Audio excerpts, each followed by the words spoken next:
They found the girl's fingerprints all over the bloodied hammer. Her own mother, dead on the living room floor, skull split open like a melon. But 17-year-old Emily Mercer had no memory of that night. None at all. Just a strange black hole in her mind, and the same nightmare playing over and over. A hallway, a red door, and the sound of someone crying in the dark. The police thought she was lying. Her father believed she was broken. But what no one knew, not the doctors, not the courts, not even Emily herself, was that the real horror hadn't happened that night. It had started long before, and something inside her had been trying to tell her the truth the whole time. Emily Mercer had been having the nightmare since the morning after her mother's murder.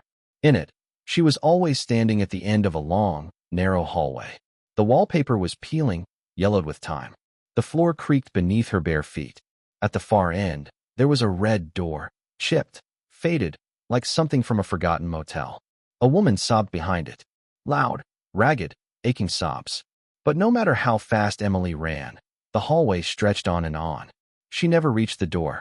She woke up screaming most nights, sweat soaking her sheets, fists clenched so tight her nails dug crescent moons into her palms. Her father stopped coming into her room after the second week. "I can't do this," he muttered once from the hallway. "I can't keep pretending I don't see it in your eyes.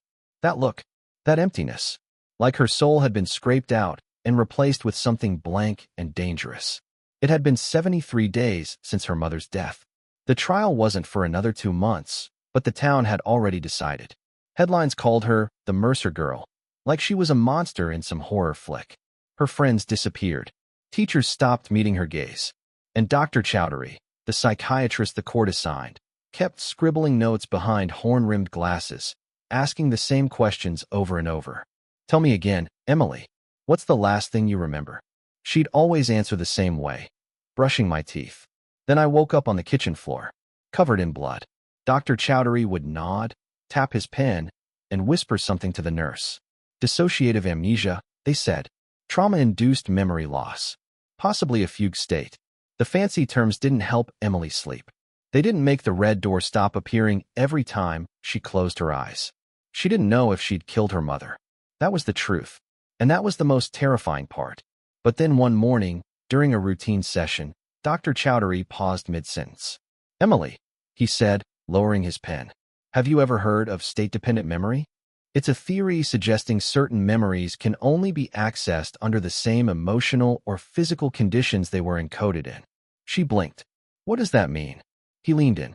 "It means your mind might be locking those memories behind a door. Maybe even a red one." Emily froze. She had never mentioned the red door to anyone. Her stomach turned cold. "How do you know about the door?" Dr. Chowdhury straightened his glasses. "You told me 2 weeks ago." But Emily knew she hadn't. She was sure of it. And that's when the voice started whispering, from somewhere deep inside her own head. "He knows more than he's telling you. He's not just your doctor." That night, for the first time, the red door creaked open. The red door opened with a groan like a dying animal. Emily stood frozen in the hallway, her dream self rooted to the warped floorboards. Beyond the cracked red paint was a dark room, and in that room, a single flickering lamp lit up the edge of something horrific.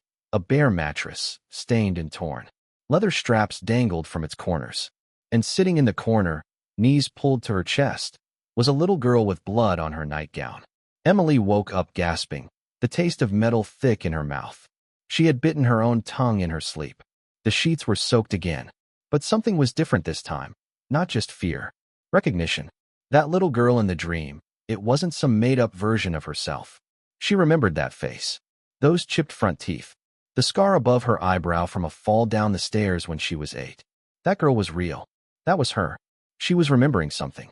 Later that morning, she sat on the edge of Dr. Chowdhury's office couch, hands trembling in her lap. The air conditioning hummed softly, but Emily could feel the cold sweat trickling down her spine. She hadn't told him about the dream. She wasn't sure she should. He watched her carefully. "You're afraid of what's behind that door, aren't you?" Emily nodded. He tapped his pen again. "Sometimes our minds bury what we're not ready to face. But you're stronger than you think. What you remember can't hurt you now." She wanted to believe him. But then she heard it again. The voice. Not his. Not hers. Inside her head. "Don't trust him. He put you there." Her stomach clenched. She blinked rapidly, trying to stay grounded. She'd never heard a voice this clearly before, not even in dreams. This one was louder, sharper. It felt like it was echoing from some hidden attic inside her mind. She forced herself to speak. "Dr. Chowdhury, were you treating me before Mom died?" He didn't flinch, but his pen paused. "No," he said carefully. "Not officially." Her breath caught. "What does that mean?" He shifted in his chair. "I saw your mother briefly, about a year ago. She was worried. Said you were having night terrors. Blackouts. She thought it was sleepwalking. I gave her some advice. That was all. But something about his tone felt wrong. Too rehearsed. Too calm. When the session ended, she lingered outside the office door. As the nurse handed her a lollipop and said, "See you next week," Emily noticed something strange on the counter, a sign-in sheet for previous patients. Her name was there, dated 6 months before her mother died. Her fingers trembled as she touched the ink. Why would she have seen him then? Why couldn't she remember? Back in her room that night, she sat cross-legged on the floor with every light off, breathing slow, eyes closed. "Who are you?" she whispered to the voice. Silence. Then a whisper from somewhere deep inside. "You locked me away, Emily. But now you need me." The dream came again. This time, the red door was wide open. And behind it, someone was holding the hammer. The hammer was slick with blood. Emily couldn't see the figure's face, just the shadow, tall and still, holding it in both hands like a sacrificial offering. Then the crying started again. Not from the little girl this time. From the person holding the hammer. Emily screamed herself awake, drenched in sweat, lungs burning. She shot upright in bed, fists clenched so tight her fingernails cut into her palms. Something was coming undone inside her. She stumbled to the bathroom, flicked on the light, and stared into the mirror. For a moment, just one terrible, frozen second, she swore the girl staring back wasn't her. Same features, same hazel eyes, but the expression was wrong. Not afraid, not confused, smiling. A cruel, knowing smile. She backed away, heart pounding, and the lights flickered. That day, Emily skipped her session with Dr. Chowdhury. She rode the city bus downtown instead, clutching a backpack she hadn't opened in years. Somewhere in the back pocket, she'd found an old flash drive, one her mother used to keep in her jewelry box. Emily had no memory of taking it, no memory of ever seeing it before, but it had her name scrawled across the side in Sharpie. Her full name, Emily Grace Mercer. At the public library, she logged into a dusty computer and plugged it in. There was only one folder, EGM_notes_confidential. Inside, dozens of audio files, labeled by date, all within the last 2 years. She clicked one at random. Her mother's voice crackled through the speakers. "Nervous. Tired. If you're listening to this, I don't know what else to do. She's different when she comes back. It's not just the memory loss. It's her eyes. There's something else in there. Something watching me." Emily's hand flew to her mouth. She clicked the next one. She called herself Mara last night. Said I wasn't her mother. Said she remembered the red door. That's when I started locking my room. Emily stumbled back in her chair. Mara. The name echoed in her skull like a bell toll. She clicked one more. She doesn't remember anything when she wakes up. But I think something is splitting inside her. Like she's being pulled apart. And I swear to God, I heard her talking to herself in her sleep last night. 2 voices. One begging. One laughing. Emily yanked the flash drive out, heart hammering. Dissociative identity disorder. It hit her like a car crash. Was that what she was? Was Mara real? She didn't remember ever being called that. But now it made sense.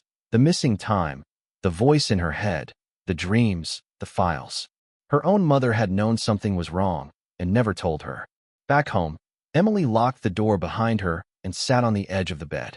"Mara," she whispered. "If you're real, I need to know. Did you kill Mom?" Silence.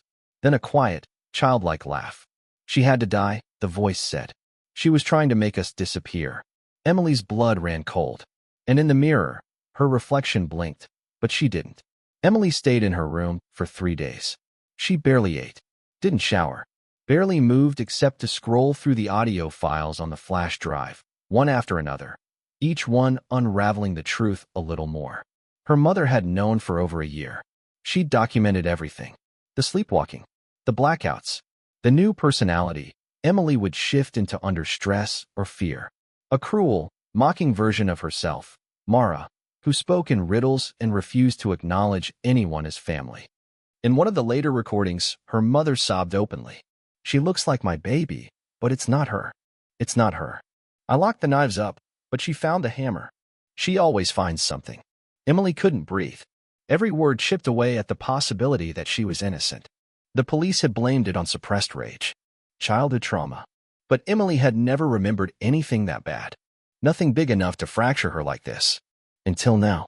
Until she started remembering the red door. Until she started hearing the crying from the other side. She stared at her reflection again, this time in daylight.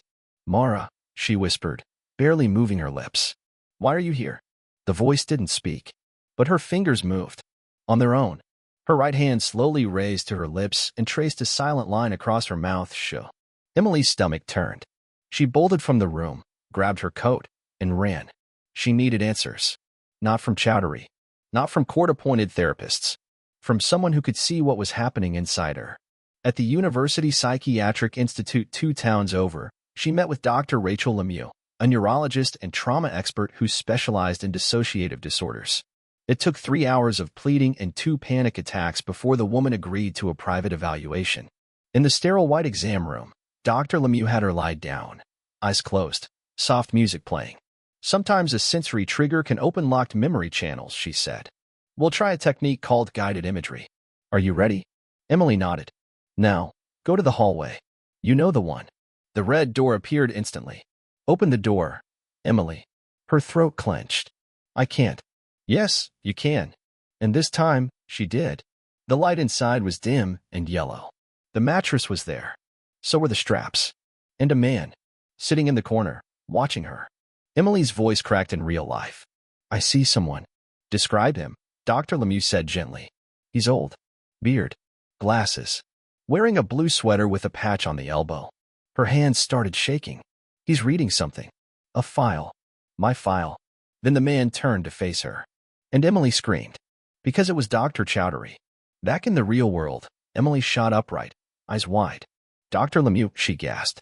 "I've seen him before. Years ago. Not just last year. I was in a room. That room. The red one. He was there. With me. Watching me like some kind of..." She stopped. Her stomach dropped. She remembered. She'd been a child. She'd been drugged.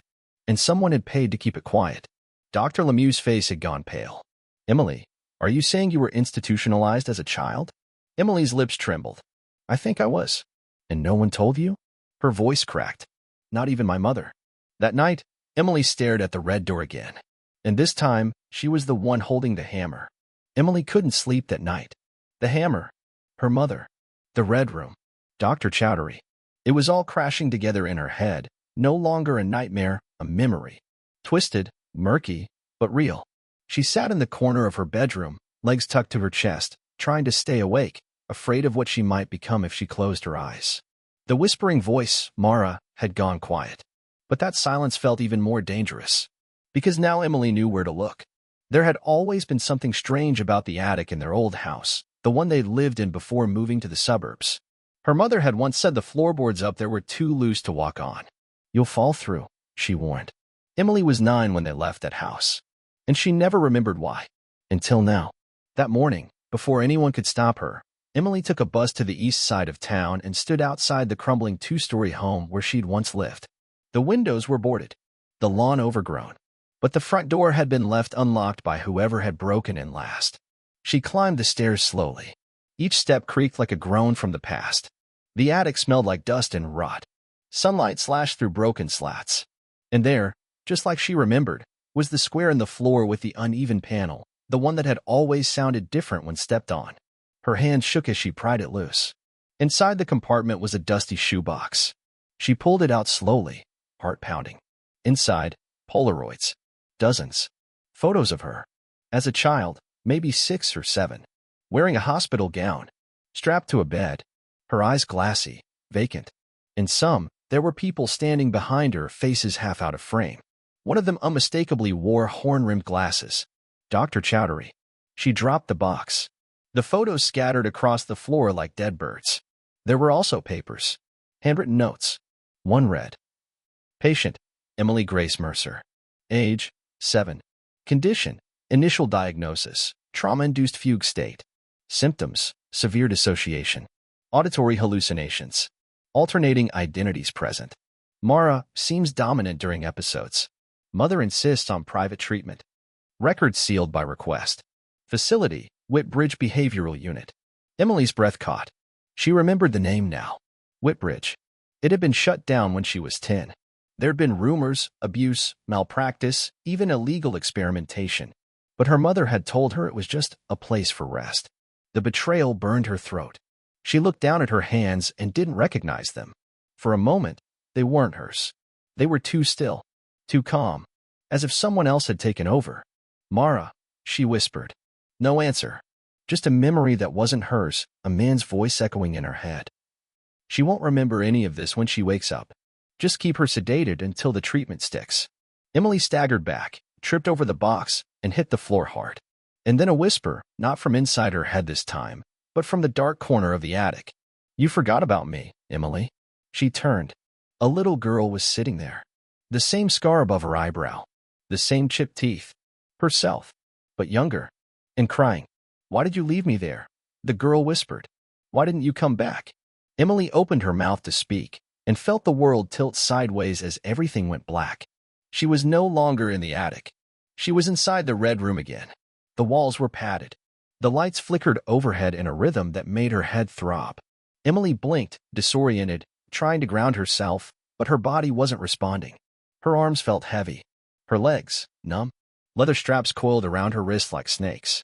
She was strapped to the mattress, just like in the photographs.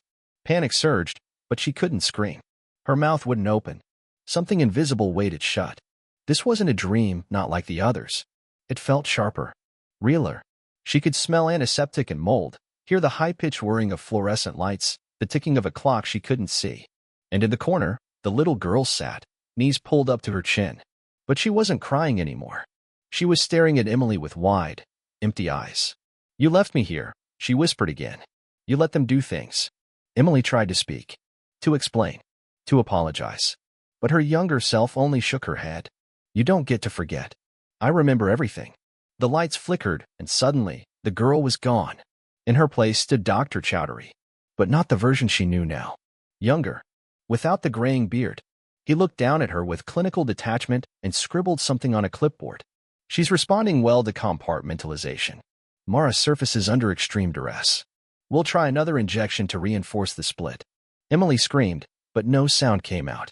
Another figure entered the room, her mother. Her face was pale, tight with guilt, her hands trembling as she reached out and touched Emily's hair. "I'm sorry," she whispered. "They said it would help. They said it was the only way to save you." She leaned closer. "But I never meant to forget you." And then she was gone, too. The lights exploded overhead. Emily was plunged into darkness. A single voice spoke from the void, Mara's voice, older now, not a child's. "I took the pain for you. I held it all. The screaming, the straps, the cold. I survived the things you were too weak to face. And then you locked me away like I was the monster." The ground shook beneath her. "You want to know if I killed her?" Mara whispered. "You already know the answer. You've always known." Emily opened her eyes. She was back in her bedroom. The shoebox was gone. Her backpack, gone. Her mother's flash drive, nowhere in sight. Like none of it had ever existed. Only the lingering cold in her bones, and the unmistakable scent of that red room still clinging to her skin. She ran to her mirror, looked into her eyes, and saw someone else staring back. Then came a knock at the door. Her father's voice, muffled. "Emily? There's someone here to see you." She opened the door, and there stood Dr. Chowdhury, smiling. "We have some unfinished business," he said gently, holding out his hand. "Ready to come back to the clinic?" Her legs froze. Her voice, her real voice, whispered from somewhere deep inside. "Don't go with him. That place was never a clinic." And for the first time, Emily remembered what really happened behind the red door. But it was already too late. He stepped inside and locked the door behind him. Emily didn't move. Dr. Chowdhury's silhouette stood in the doorway, backlit by the pale hallway light, casting long shadows across her floor. His smile was gentle, too gentle, the way someone smiles at a child they've already decided isn't real.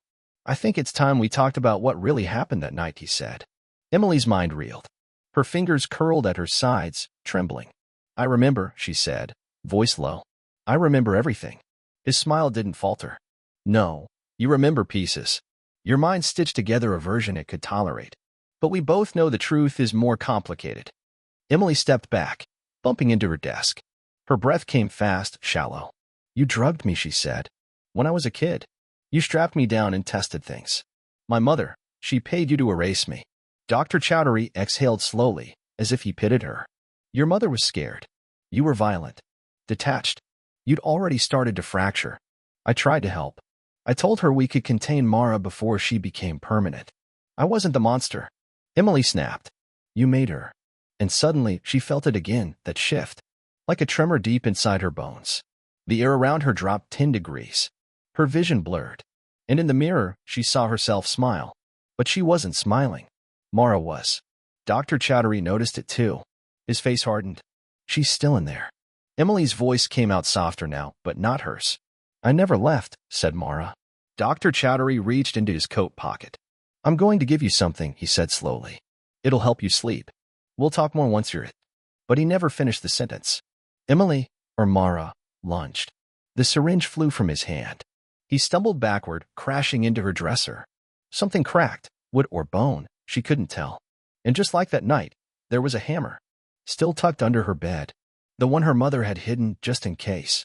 The one Emily had picked up in a fog, with no memory of what came next. But now, as her fingers wrapped around its familiar weight, the memory rushed back in a tidal wave. She didn't kill her mother. Mara did. But not out of rage. Not madness. Out of protection. Because that night, her mother had made the final call. One last treatment. One more sedation. And Mara, raw, primal, furious, had surfaced to stop her. It had been self-defense. It had been survival. And now, history was repeating. Dr. Chowdhury raised his hand slowly. Emily, listen to me. I can help you. I can make it stop. But she wasn't listening. Neither was Mara. The hammer slipped from her hand before she swung. She didn't have to. Because the voice inside her finally spoke, not as a whisper, but a clear, ringing truth. You're not broken, Emily. You were never broken. They just didn't want to see what they did to you. She walked past Dr. Chowdhury, out the door, into the hall. Let him call the police. Let them come. She was done running. She was done forgetting. She didn't care if the world thought she was insane. Because now, she remembered. And the red door was gone. Forever.